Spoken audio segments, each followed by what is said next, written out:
Welcome to another episode of EMA Cloud Rants. Today we'll talk about the acquisition of Tesora, the database as a service provider. It's basically Amazon relational database service on site by StratoScale. StratoScale is the OpenStack-based scale-out cloud. John, where do you see the value here? Why did StratoScale acquire Tesora? Well, I think that there's a lot of value in the elastic provisioning of data management platforms. StratoScale does a great job with the infrastructure, if you will, the machine part of it. And I think Tesora does an excellent job with the provisioning of multiple data management platforms on top, whether they be SQL-based or NoSQL-based. Mm-hmm.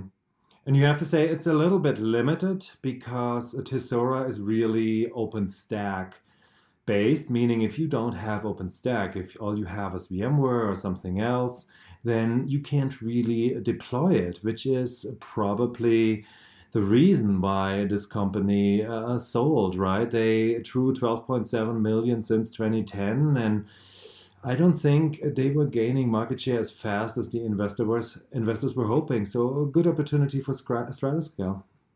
No, I don't disagree. I think that's when you put these two things together, because I think there's value in both the elastic provisioning of the infrastructure and of the databases themselves. Mm-hmm. When you put them together, you start to get some additional value that you may not have had beforehand.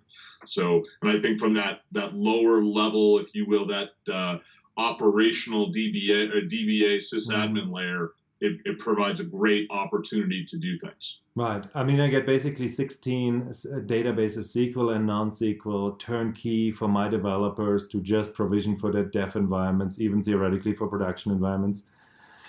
We all know you can't just use a SQL admin to do NoSQL work, right? That's true. But I think Tesora does a good job of giving you that common interface to spin them up. Not necessarily to do the structural administration with it. Right.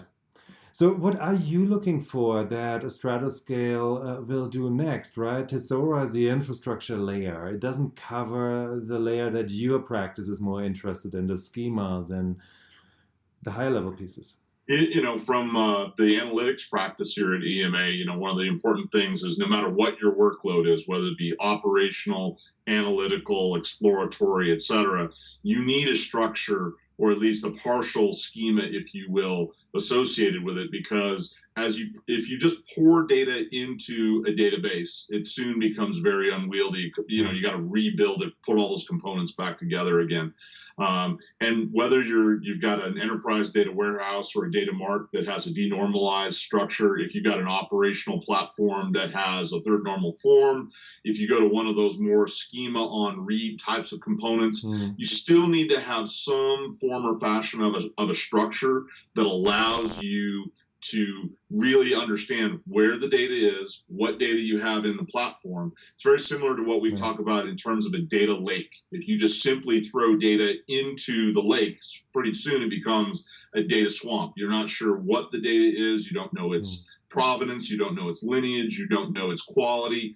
And that's really where I think the structure side, which would sit on top of Tesora, which sits on top of StratoScale, that provides the great value when you start talking about the operational workload or the workload that you want to do that gives you that value. So perfect. Now you told StratoScale their next step, the next potential acquisition target.